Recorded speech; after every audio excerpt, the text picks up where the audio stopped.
Today I'm going to share with you the 7 biggest mistakes that I see done when it comes to link building. I've analyzed thousands of websites, I've done thousands of link building campaigns. I'm sure you're doing at least one of them, and number 7 will completely ruin your traffic. If you're new to the channel, my name is Alex Mayahans. I run GetMeLinks.com. We help businesses get links so they can rank at the top of Google to get more traffic, more leads, more sales, more money. The single biggest mistake that I see done time and time again is actually not building more links because of what I call FOG, fear of Google. Now, while that makes for a cool name for a heavy metal band, it's not really something that you need to be so afraid of. Watch this video, you know exactly what you should be afraid of instead, and then you can just go and build links. Now, provided that you are already building links, right? What kind of links should you get? Biggest mistake that I see is not having enough relevance or aiming too high in relevance, therefore not building enough links. And I know what you're thinking, okay, hey, Google is gonna penalize me if I go and build all these links. You know what's actually going to happen? They will bury you if you don't.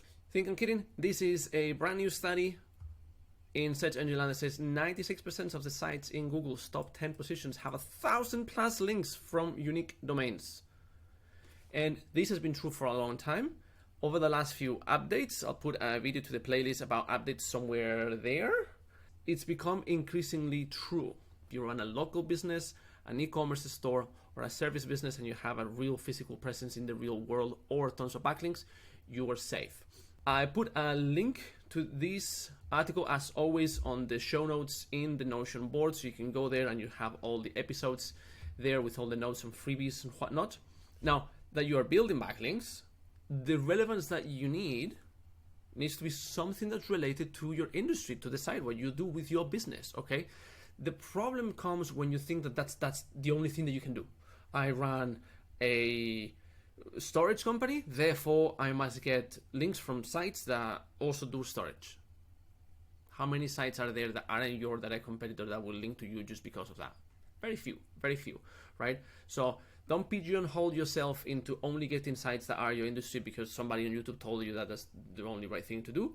And don't go and get sites that don't have absolutely anything to do at all with your business, because when those kind of irrelevant sites constitute the vast majority of your profile, the topic relevance of those sites has nothing to do with your site, so Google will have a bit of a harder time understanding what you're about. That's the point, right? If I sit in a room with 50 SEOs and you see us talking shop, you're like, yep, that guy's an SEO. If I sit in a room with 50 unknown people and we're talking in 3 different languages and you don't know if we're talking about football or we're talking about gardening, you're like, hey, what's this? What's this all about, right? And they could all be great people that actually happen to do SEO. But because we know, we're not a little SEO company polos and we're talking about some other stuff, you might not know, right? Links is the same. When you get links, the relevance is contextual. This is the single most important thing. I'm going to give you 2 examples. Example number 1, you run a team building activities business. Now you get a link from a campsite in Montana and your company is based in New York. Does that make sense? Well, now let's put context. The article talks about the best places in Montana to go in a team retreat with your colleagues. Makes absolute sense. What matters here is the contextual interlink between the 2 entities, your brand and the other brand that's linking to you. If they have nothing to do, but the piece bridges the gap, that makes absolute sense. Another example, you run a local dog grooming business in Idaho, and you get a link from an article about firefighters. Yay or nay? Let's make it sense. There's a fire in your street, that gets picked up by the news, and they talk about, the firefighters put off the fire in number 37 of your street, and you happen to be in number 39, and it says, and the fire almost extended to a pet grooming co. next door, and you get a link from the biggest newspaper in your state. I'll take the link every day. So of course, context can completely change the narrative between a link being potentially good or not good, right? This ties with point number 2, metrics, something that SEOs obsess about and you shouldn't. If you like what you see and you want to learn modern SEO for absolutely free, you can sign up here at alexmayahans.com. Just enter the email address, no spam ever. You get all of this good stuff in a free Notion board that I have. Second biggest mistake that I see done time and time again is thinking that metrics of the linking site are the single most important thing. It has to have a DR higher than mine and this much traffic, and it has to rank for at least this many keywords, and the traffic chart needs to look like this, like that, blah, blah, blah, blah, blah. I will make another video exactly showing the vetting criteria that we use when we are scouting for sites to potentially get links for our clients. You know, we reach out to those websites and we try to do some sort of like value exchange for them to be happy and link to you so you can rank, right? We of course do this at scale, so we have to have some standards on like what's a pass and no pass. When you're doing this yourself and you're just reaching out to a handful of sites that you already know are relevant to you, or somebody says, hey, I'll link to you, is it a good link? If you're obsessed with the metrics, you're gonna go insane, okay? Let's look at this example here.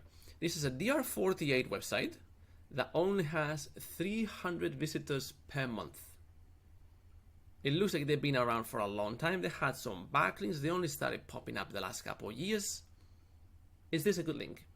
Yeah or no? This is the site in question. It happens to be on Folio.com, publicly traded company in the NASDAQ index. Very real site, very legitimate business. Their backlinks are amazing. They have links from Business Insider, Yahoo Finance, CNET, Entrepreneur. What else you want? They have amazing links from amazing, super highly reputable, trusted sites with millions of readers per month. They just don't do any SEO play. They are the brands. They rank for a handful of things. Now, if Onfolio publishes a piece about the latest trends in mergers and acquisitions, which is what they do, right? They do their holding company, and then they link to you, that'd be an amazing link to get. Who cares that they only have 300 visitors per month according to Ahrefs? Literally, who cares? This is a highly trusted site. That would be a great link. So for as long as the site is a legitimate business and has some organic traffic, you're okay, right? You can always check a couple of basic metrics, right? So you can look at like what kind of referring domains, do they have any good solid stuff there? Okay, yeah, sure. You know, what kind of keywords they rank for? Do they make sense for the industry, for what they're about? Onfolio stock, yeah, holdings, SEO in Vancouver, blah, blah, blah, SEO in Quebec, right? Because they talk about different agencies, right? Dom Wells, the founder, cool. Stock price, yeah, they're legit, right? And then you can also see that the traffic has some monetary value, so they're not ranking for, you know, $0 clicks, $0 type of keywords. Beautiful, amazing. So if the site is relevant, or it makes contextual relevant sense, it's a trusted business, and it gets some visits, get the link. Now, in the topic of getting links, don't obsess over only getting links of one type, okay? Yeah, the link needs to be in context, in the first paragraph, with my exact keyword in the context. Stop. Diversify your link sources. You can get links from profiles, from social media channels, from news pieces, from editorial, journalistic type of pieces, from images. You can get links from loads of places for as long as all the other things make sense, right? Why would you just narrow yourself to only one type of link? That is what doesn't look natural, and that is upon investigation from a manual reviewer, what's going to start to smell a little bit sketchy. Okay, mistake number 4 is not measuring your competition. You don't need to get all of the links. You don't need to get all of the links to all of the pages. That is very time consuming and very costly. You just need to get more links than the guys that you're trying to beat. Okay, there's different ways to calculate that. I will make a different video on how we put these kind of reports together. Okay, if you want to get one done for yourself, there's a link on the description box below where you can get a report like this that will show you exactly what to do. But let me cover what I mean here. You need to know who you're up against, right? In this particular case, this client here wanted to rank for this keyword and had 3 different competitors. One was a very high DR website ranking at the top with an inner page with no links to the inner page because they're a very strong website. And then another guy with a weaker site, and then another guy with an even weaker site that actually had backlinks because it was the homepage, right? This guy here was an inner page, this is the homepage. So if I'm trying to outrank these competitors that are sitting on the top 3 for my target keyword, I know I need to be somewhere on the DR 30 plus, and I might need some links at the inner page level because, you know, that way I can catch up with number 2 if I'm 30 something, I have inner links, even though this is a homepage and homepage tend to win against inner pages, everything else being equal, then I have a fair chance. So, you know, when we make the math for this guy, we thought, you know what, if you get about 4 DR30 plus, 1 DR45 and 1 DR60, looking at the breakdown of the profile of competitor number 3, that would sit you comfortably in position number 2, outranking this guy and this guy at the page level. But then you need to know at the homepage or the full site, and that's roughly based on DR. That will tie in with another mistake that I see done. Keep watching and you'll see. All right, mistake number 5, ignoring your homepage. For real, I mean this for real. Your homepage is the easiest page to build links to. You can get a lot of people to say yes to link to a brand to the homepage using the brand name, okay, through any sort of value exchange. Branded anchor text means branded signals. And once you do that more and more, you get more trust. When you hear about EEAT, trust, authority, expertise, experience, all these different things, what you're hearing is backlinks with the brand name and the brand appearing in trusted places. That's what you're hearing, right? So branded anchor text sends branding signals, which makes the algorithm happy. We'll put a link somewhere up there to the video of the Google algorithm leak that happened about 3 weeks ago at the point of recording this video, where this is even more clearly revealed. We knew that for a long time, but it's been established even clearer. Branded anchors get more clicks. Okay, when somebody's reading an article, it sees a brand name mentioned within something that makes sense, let's see who's these guys? They click on it. Google is all about links and clicks. That they have admitted to the Department of Justice. So that's what it is. And last, a high tide raises all boats. Why do I mean? Your homepage is the trunk of your website. In the same way that as a tree expands, every individual trunk is only the width, the total of the branches is only the width of the tree. Your homepage is the same. This is your brand, this is your business, this is what you do, and then you have all these inner pages that are smaller in importance. When all the power follows into the trunk, the entire site gets stronger. This is why you call, domain authority, domain rating, whatever metric you want to use from Moz, Ahrefs, SEMrush, doesn't matter. Once you make your homepage very strong through internal links, you power up the entire site. Every individual internal page for your services, your products, whatever it is that you sell online will rank better in version of living on a stronger site. Okay, mistake number 6, targeting the wrong pages. Sometimes you want to rank for something, but you don't know whether it's the homepage that should rank for it or that service page that you have down there in your main menu.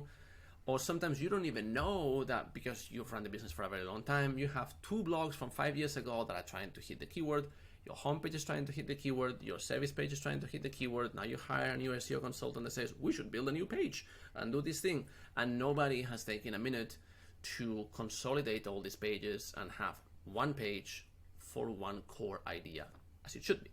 So this is very hard to miss. And let's say you are doing your outreach efforts, you start getting links to this page here.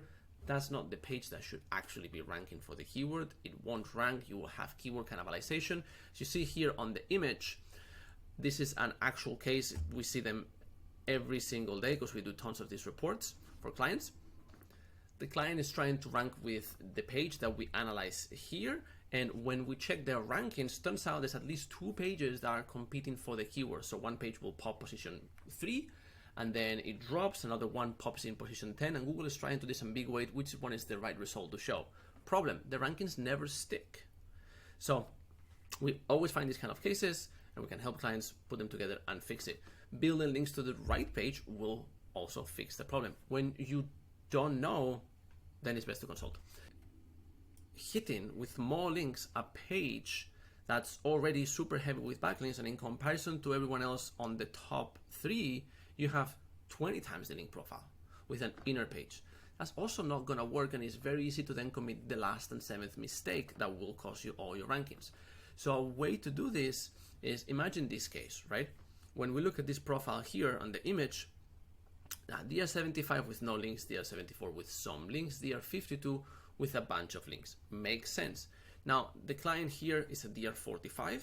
Didn't show it, but I remember the report, right? And if you wanted to outrank these competitors, we'll have to build some links to the homepage and etc. But imagine that here, when it says the current link score, it said that it already had 10 points of each kind. Has 40 links already pointing to the inner page. And it's still not ranking. Well, more links are not going to fix that, right? What will fix it is figure out, okay, what other pages do I have supporting this page? So let's say that page is a page about tumblers, and they want to rank for tumblers, just a big broad term. They're sending lots of links to the category collections page for tumblers, and they can rank. A way to do it would be to get 5-10 related pages, so like, the best tumblers for school, the best tumblers for the office, what's the best material for your Tumblr, red tumblers, sub-collections page, and then you get all of those pages and you build links to those pages and you put internal links to the other page. Everything flows within the website. Nothing lives in isolation. That's one way. The other way is to continue hitting the homepage. This client here had a DR40 something site, like I said, and will struggle outranking DR75 sites, even if it has a very heavy page. If it creates a stronger site in general, then a high tide raises all boats, and the very strong page will do well. The other problem that potentially could happen here is a killer, okay? Anchor text is super important to get it right. The anchor text in a link should ideally be relevant. There is such a thing as an ideal ratio of what's working right now at the top of Google for your competitors, the kind of links that they get, and there's multiple different types of links that you can get. So let me show you one example.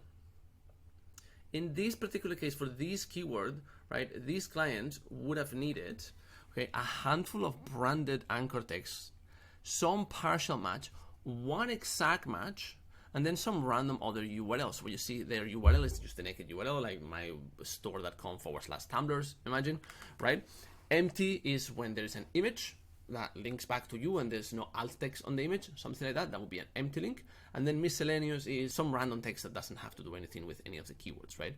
So if I'm trying to rank for tumblers and I go and I send 50 links that says tumblers, it's a very quick way to do SEO like an SEO that still believes this is 2010 and bump your website. There's been countless cases where somebody comes to us with their site, we analyze everything, there is no gap, they don't need any new backlinks, we look at the anchor text and every single page is wrong. Every single page is highly over-optimized and they're position 20, position 30, and they can't crack through, like, yep, you're gonna have to clean some of these links and build new ones with normal distribution of anchor text. Hope you learned something on this video. If you wanna get more videos on link building, if you have any questions, just drop them on the comments below. I'll be more than happy to make more videos for your particular questions. What do you want to learn about SEO and link building? Let me know. I will see you at the top of Google. Thank you very much and God bless.